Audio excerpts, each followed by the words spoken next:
Hello and welcome to The Discriminating Gamer, the board game review show that is so happy to announce that it has just been renewed for a 5th season by NBC. That's the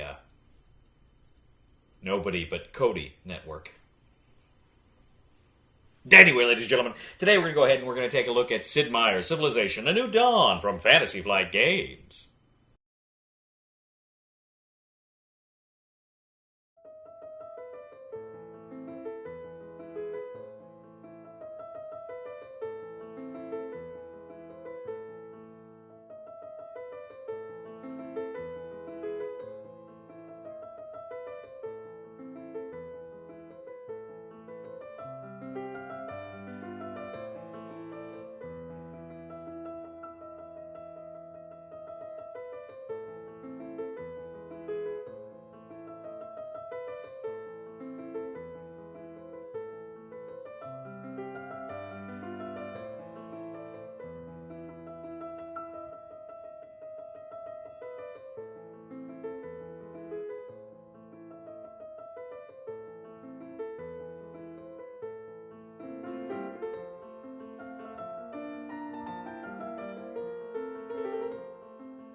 In Sid Meier's Civilization: A New Dawn from Fantasy Flight Games, 2 to 4 players are going to attempt to build a civilization that will stand the test of time. Each player is going to pick a civilization to become in this game. You could be the Americans, the French, the Japanese, the Romans, and various other civilizations throughout history.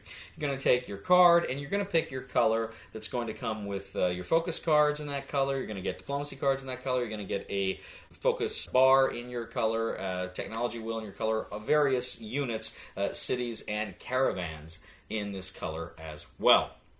Now, together you're going to create, using various tiles, you're going to create a map of the world you're going to inhabit in this game. So you're each going to set this up, and some of the tiles will have little stars on them, and that's where you will place your capital city. Each player will place their capital city on these stars. The board will also be populated with various resources that you'll be able to claim in the game. It will have various natural wonders that you'll be able to claim. It will also have city-states that you can trade with or do battle with throughout the game. The various spaces, the various hexes on the tiles contain up to 5 different kinds of terrain. For instance, you've got plains, you've got hills, you've got woods, you've got deserts, and you've got mountains. These terrain types are represented on your focus bar. The lowest is going to be the plains, then moving up you've got your hills, your woods, deserts, and your mountains. Now these are very important because as the game goes, this card mechanic of the focus cards and the focus bar is going to be very important to how you manipulate the game board in your region. Now, at the beginning of the game, you're also going to set up various wonders of the ancient era, which will eventually, the decks will kind of get into the medieval era and the modern era. You're also going to set up various win conditions. Essentially, these are, I think, 5 or 6 cards that come in the box. You're going to select 3 of them that have kind of an upper win condition and a lower win condition. More on that later. But you each have these focus cards. You have 4 ages of focus cards. You have the first, second, third, and fourth ages. From the first age, what you're going to do is, according to your civilization that you've got, again, Japanese, Americans, etc., it's going to tell you where to place which cards. And each focus card, there are 5 focus cards in each age, each one represents a specific kind of trait of your culture. You're going to have military, you're going to have cultural, you're going to have economic, you're going to have scientific, and you're also going to have industry. Now, how these cards work is essentially the further to the right they get, the closer to the 5th space, which is the mountains, the more powerful these cards will become. Now, on your turn, what you can do is select any one of these cards to do what it says, and then put it in the first spot, sliding all the other cards further up. So essentially, you're choosing when you want to play that card, depending on how powerful it will be during the game. The cards let you do different things. For instance, your culture cards will let you place tokens around your cities. Now, these tokens just show that your settlements are expanding, your political and cultural control is expanding. Now, they're placed face down, and that's going to be important, as we'll see. But as you place them over certain resources, you can claim those resources that can be used later for different things. Now, with your military card, you can actually flip those tokens from face down to face up where they have a ring around them, which means they've been reinforced, because there are big, bad barbarians out there. And if the barbarians get close to your civilization, if they enter a space with one of your unreinforced tokens, you lose that token. Or a city, you lose that city. Only if the token has been reinforced and they go in, you just simply flip the token, but you don't lose it. Also, with the military, you can actually attack barbarians or other players. Essentially, you're going to look at where you played the card on the track, 1, 2, 3, 4, 5, and you get that number as a bonus. But the enemy that you're attacking will also get the bonus of the terrain they occupy. So essentially, just a couple of die rolls, you add the modifiers, and that's the attacking in the game. With industry, that lets you either build wonders or it will let you build cities. You can place different cities around the world according to certain rules, or you can try to build one of the wonders. You have to be able to pay for it, and depending on where it is on the card when you play it on your track, that's going to be how many points you have to buy.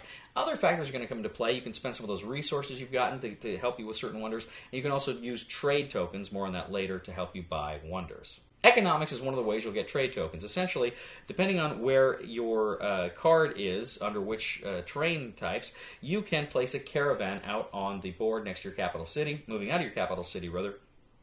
And then you can move it a number of spaces on the card, but only over terrain that is equal to the terrain where you played the card or lower than that terrain. So ideally, you'd want it in the 5 so it can go over mountains and every kind of terrain. But you may play it earlier where it can only go over some terrain. Some of these caravans will be out for several turns until you can move it all the way either to a city-state to trade with or a rival to trade with. If you trade with either a city-state or rival, you're going to get one of their diplomacy cards, which give you certain advantages, but also you're going to get certain trade goods. For instance, if you go to a city, and each of the city-states are cultural or industrial or what have you, you have to place the trade tokens it gives you on your card that matches that particular civilization category.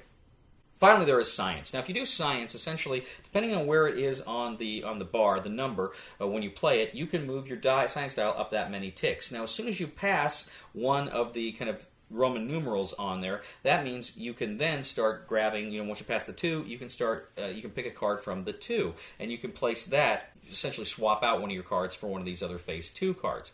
And then as you keep going, you get more powerful, you get more options to swap the cards out, and you can trade your cards for the latest technology in that era. And then, of course, you can max out your technology, which could be one of the victory conditions, and then you get to just kind of swap out cards whenever you play that card.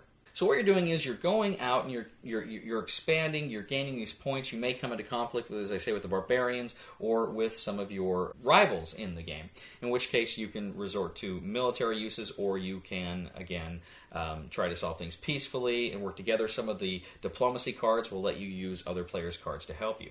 Now, at the end of every round, so after everybody's taken a turn, you have kind of the game turn where you have, the game's turn rather, where you have a dial. The first player adjusts this dial so that it's going to say either the barbarians move or they respawn if they've been killed, or you get trade goods when you have matured cities. Now, a matured city is a city that is completely surrounded on all its land hexes next to it by control tokens. So some people may have their capital city at the sea, in which case you'd only have to do 2 or 3 control tokens. Other people will be completely surrounded by land, in which case they would have to get all 6 control tokens around them in order to have a matured city.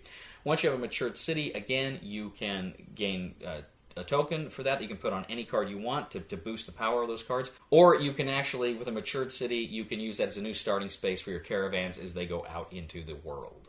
You're going around and around, building your civilizations, replacing your focus cards, and trying to avoid the barbarians or deal with the barbarians as best you can as you build up your civilization.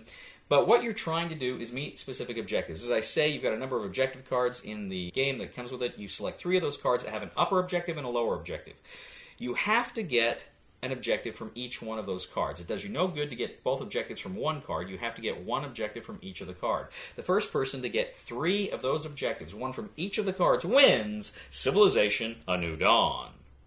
So I got to tell you, I love Civilization. Civilization is a game that I have played in its various forms since I was in high school. I haven't played the most recent version. I don't play a lot of video games right now being in school, but I've loved Civilization. I probably played Civilization more than any other game. I remember in high school, a buddy of mine had it. I remember I'd go over to his house for hours playing that game on his computer, and he'd just be over there reading.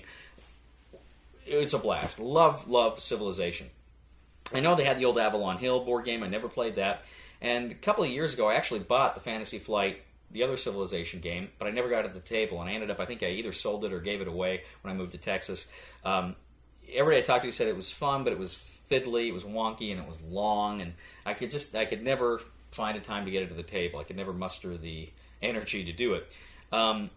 So I was always disappointed I never got a chance to play that. And then I saw, shortly after I moved here, that they were coming out with Civilization A New Dawn. I was super excited. I actually tried to see if I could get a copy from Fantasy Flight Games, but they'd allotted all their copies, and I was really disappointed. And being a starving student, I couldn't afford to buy a copy, so I was kind of, I'll never get a chance to play this. Fortunately, I am a member of Amazon Vine. They offered it through Amazon Vine. I went ahead, I got it through Amazon Vine, and I was finally able to play this game. Now, I should point out, I heard a lot of commentary. I shouldn't say a lot, but I heard some commentary from some other people, because I had watched other reviews on this game, talk about how they didn't like the combat system in this game. They didn't like the combat system in the game because it's not reflective of the video game. In the video game, you have military units, and you upgrade military units. In this game, you don't. The military aspects are a little more abstracted in this game, so you don't have military units. I did miss that aspect of it when I played it, but what I found is I actually kind of enjoyed it. I enjoyed the choice they make to make it more streamlined, to have this little more abstracted combat. I like the combat as it is. Could I enjoy it more with maybe some minis or maybe some other little rules? Yeah, I probably could. I could probably get a kick out of that. But as it stands, it's fine. I personally had no complaints about that. One thing I did really dislike, I shouldn't say really dislike, but I did kind of have a problem with is I wish there had been more of a 4X aspect in the Explore, because you set the map and you see where everything is right off the bat. I wish there had been some kind of mechanic where you would actually explore tiles and reveal them. This game kind of reminded me in a lot of ways of Clash of Cultures from Z-Man Games, which is a very fun game. If it was a little too fiddly, I still enjoyed it quite a bit, but it had that fog where you'd flip over the fog and could reveal new areas. I really enjoyed that quite a bit, and I wish they'd had something similar here, but it is what it is. Having said all of that, this focus thing with the cards, where you're playing the cards where they go, the further left they go or the further right they go, the more powerful they are, that is brilliant. That is freaking brilliant. And I'll tell you something else.